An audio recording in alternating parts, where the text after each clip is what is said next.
है it's different with RJ के में। आज मेरे साथ है खास मेहमान जिनके साथ हम करने वाले हैं एक बहुत ही अहम चर्चा। तो स्वागत है डॉक्टर ज्योतिर्मयी का, जो कि एक जानी मानी साइकियाट्रिस्ट हैं और हमारे साथ आज स्ट्रेस रिडक्शन और मेंटल हेल्थ पर बातचीत करने जा रही हैं, जिसकी आज के दौर में बहुत जरूरत है। मैं हूं आपकी होस्ट ऋचा जैन कालरा। बहुत बहुत स्वागत है डॉक्टर ज्योतिर्मयी आपका हमारे शो में।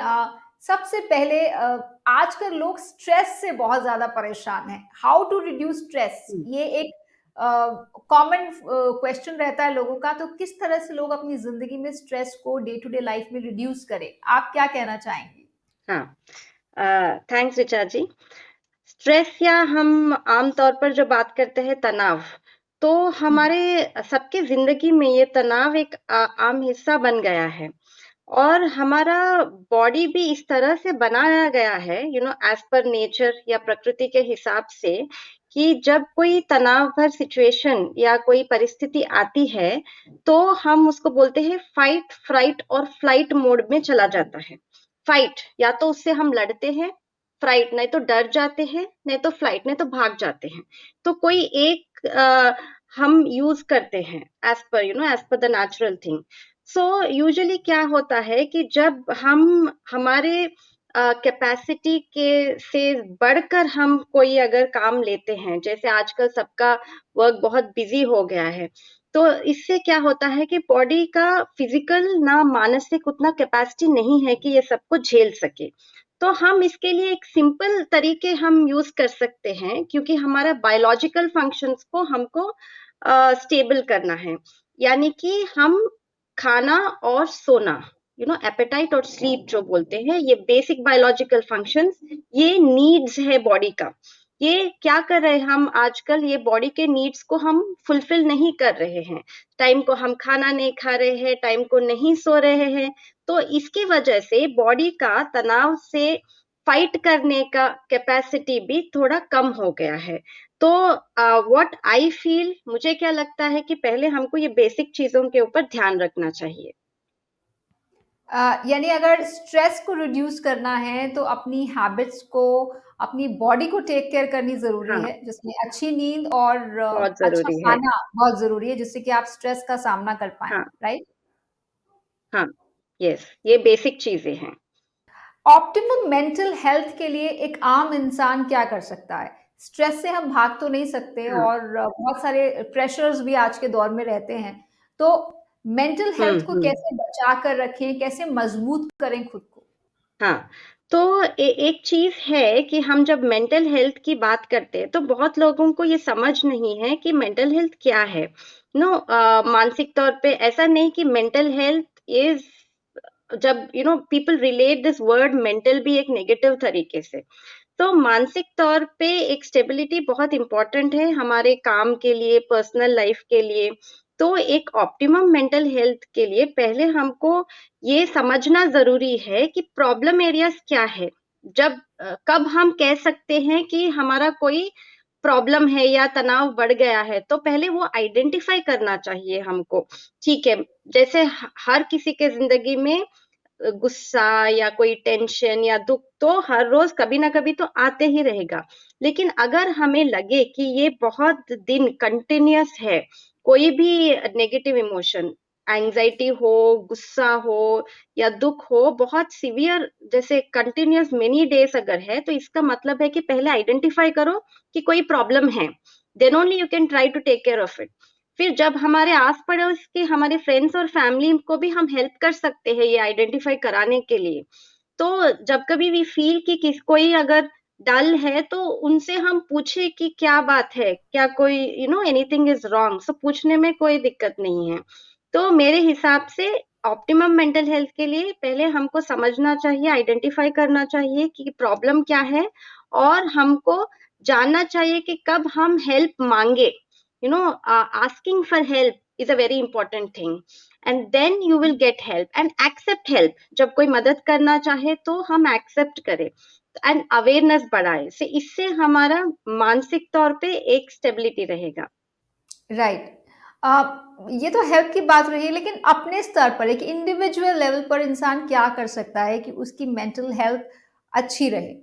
हाँ, सो जी। इंडिविजुअल लेवल पर हम पहले तो ये कर सकते हैं कि बहुत लोग ये जो गलती कर रहे हैं कि वर्क और फैमिली का बैलेंस जो नहीं बन रहा है। जैसे हम्म। हम ऑफिस का काम भी हम घर में ही करें और घर के थोड़े काम हम ऑफिस में निपटे, और आजकल ये वर्क फ्रॉम होम की वजह से क्या हो रहा है कि ये दोनों मिक्स हो गए हैं, सो जिनकी राइट। वजह से तनाव बढ़ रहा है। तो आई थिंक हमको एज एन इंडिविजुअल पहले हमारे वर्क टाइमिंग्स को सेपरेट रखना चाहिए और पर्सनल फैमिली लाइफ को भी टाइम देना चाहिए, और हमारा पर्सनल जो भी हेल्थ जैसे मैंने पहले कहा था वो सब भी प्रॉपर रखना चाहिए। तो एक प्रॉपर फैमिली लाइफ, एक प्रॉपर सोशल लाइफ भी होना चाहिए, इन दोनों को मिक्स नहीं करना चाहिए। वर्क लाइफ बैलेंस इसीलिए बहुत ज़रूरी है, और वर्क और लाइफ को कभी-कभी अलग रखने की भी ज़रूरत है, जिससे कि आप लाइफ को एन्जॉय कर पाएँ। Well said. डॉक्टर, डिप्रेशन एक ऐसा इश्यू है जो कि कुछ टाइम पहले तक जिस पर लोग बात करना पसंद नहीं करते थे, सोशली एक्सेप्टेबल नहीं होता था, बहुत जजमेंट इसके साथ जुड़ी हुई है। लेकिन अब धीरे-धीरे थोड़ी एक्सेप्टेंस बढ़ रही है। डिप्रेशन को लेकर एक आंकड़ा ये भी था कि India has been one of the most depressed countries in the world कुछ साल पहले तक। तो किस तरह से लोग इस स्टिग्मा को लेकर इससे डील करें, कैसे हेल्प सीक करें? क्योंकि हेल्प माँगना भी डिप्रेशन में एक बड़ा इश्यू हो जाता है। हाँ, तो बहुत सही कहा है आपने, लेकिन हमने एक ट्रेंड एक ऑब्जर्व किया है स्पेशली ये पैंडेमिक के बाद, कि बहुत लोगों का स्टिग्मा थोड़ा कम हो गया है। सो लोग मानसिक हेल्थ के बारे में, मानसिक बीमारियों के बारे में बात करने लगे हैं और ओपनली हुँ, आने लगे हैं। तो क्या होता है, ये स्टिग्मा क्यों आता है? जब कुछ हमको, जैसे अगर कोई हर्ट हो या कुछ बुखार आए तो वो बाहर हमको दिखता है कि ये प्रॉब्लम है, लेकिन ज्यादातर मानसिक बीमारियां जो होते हैं like depressive disorders, anxiety disorders, ये दिखते नहीं है बाहर। तो ये पहचानना बहुत मुश्किल हो जाता है कि एक एक बार फैमिली मेंबर्स या फ्रेंड्स ये भी कहते हैं कि तुम ऐसा खामोखा योर मेकिंग बिग डील, वो मैग्नीफाई कर रहे हैं, छोटी सी बात को आप बड़ा कर रहे हैं। हुँ। तो ऐसे कमेंट्स भी पास करते हैं क्योंकि ये दिखता नहीं है, लेकिन जो इंसान सफर होता है उसको बहुत ये चीज मालूम होती है। और पहले जमाने से भी हमने जो देखा है कि हमारे मूवीज में, नहीं तो बाहर भी, मेंटल ये एक वर्ड का या मेंटल पेशेंट्स का एक मजाक उड़ाया गया है। तो इस राइट। मजाक से बचने के लिए लोग इसको छुपाते थे, सोचते थे कि ये पागल, ऐसे शब्द यूज करेंगे लोग मेरे लिए। लेकिन ये पागल ऐसा कोई चीज रहता नहीं है। साइकेट्री डिसऑर्डर्स में एक psychotic illnesses, neurotic illnesses, adjustment disorders, substance disorders, बहुत सारे इश्यूज होते हैं। और आजकल तो आई थिंक इसका अवेयरनेस भी बढ़ा है। तो एक राइट। चीज और एक चीज है कि हम जब कोई भी प्रोफेशनल से मिलते हैं, अटमोस्ट प्राइवेसी और कॉन्फिडेंशियलिटी रहता है उसमें। तो हमको अगर आपको लगे कि आपको कोई स्ट्रेस है या मानसिक तौर पे कोई प्रॉब्लम है, तो हेसिटेट ना करें। It will be very confidential. आप अपने फैमिली मेंबर्स या किसी को बिना बताकर भी जा सकते हैं। आपका पहले हेल्थ इंपॉर्टेंट है। तो आई थिंक ये स्टिग्मा से हम अगर बाहर निकल सकेंगे, और लोग धीरे धीरे निकल रहे हैं, तो हम एज ए सोसाइटी भी हमारा अच्छा होगा। आई थिंक एक प्रॉब्लम ये भी रहती है कि लोग वेंट आउट नहीं कर पाते या अपने इमोशंस को दबा के रखते हैं, बॉटल अप करके रखते हैं। तो व्हाट अकॉर्डिंग टू यू हाँ। Is the most effective way to vent out? So vent out हम जब बोलते हैं तो इसमें फिर से मुझे एक चीज बतानी है कि मेन और वुमेन का अलग रहता है वेंटिंग आउट सिस्टम्स। सो हम यूजुअली सोचते हैं कि ज्यादा वुमेन बहुत इमोशनल है, सेंसिटिव है, हमेशा कोई भी प्रॉब्लम है तो रोते रहते हैं, this is kind of a venting out system for them. तो उनके एक्चुअली थोड़े स्ट्रेस लेवल्स कम हो जाते हैं जब वो बात करते हैं अपने फ्रेंड्स के साथ, जब गॉसिप करते हैं, किसी के साथ अपना दुख शेयर करते हैं। इसीलिए देखा गया है कि आदमियों में, मेन में, ये डिप्रेसिव डिसऑर्डर्स का एक एक बार ज्यादा होता है क्योंकि वो लोग वेंट आउट ज्यादा नहीं करते हैं। वो अपने पर्सनल चीजें हो या कोई प्रॉब्लम्स हो, अपने फ्रेंड्स के साथ कभी उतना शेयर नहीं करते हैं बहुत लोग। तो दे ट्राई टू बाहर वो स्ट्रॉन्ग स्ट्रेंथ जो हमारे कल्चर में भी सिखाया जाता है कि आदमी या लड़का स्ट्रांग है या लड़की वीक है, तो एक कल्चरल भी वो होता है कि ज्यादा वो लोग बाहर नहीं वेंट आउट करते हैं। लेकिन मोस्ट कॉमन चीज वेंटिंग आउट के लिए बात करना। आई थिंक वो ह्यूमन बीइंग्स में हम में एक स्पेशलिटी है कि हम बात करके अपने दुख को कम कर सकते हैं। अगर कोई लोग बात करने में हिचकिचाता हो, तो आजकल तो ये मैसेजेस सिस्टम है, तो मेरे ख्याल से हम कोई से हमारे फ्रेंड को या किसी को मैसेजेस द्वारा भी बता सकते हैं कि हम कैसा फील कर रहे हैं। नहीं तो हम एक थॉट डायरी, एक बुक रख सकते हैं जिसमें हम लिख सकते हैं हम क्या फील कर रहे हैं। सो जब भी ऐसा कोई टॉक्सिक इमोशंस या कुछ भी हम में बढ़ता है, तो ऐसा वेंटिंग आउट करने से थोड़ा तो स्ट्रेस कम ही होता है। राइट। दूसरा, हमारी जो आज की जनरेशन है या फिर जो टीन्स हैं, बच्चे हैं, स्कूल में पढ़ रहे हैं, उन्हें किस तरह की हम्म एजुकेशन दी जाए so that they become mentally strong? Hmm तो ये जब बच्चों की बात आती है, तो एक बहुत इंपॉर्टेंट चीज ये है कि बच्चे तो बड़ों से देखकर ही सीखते हैं।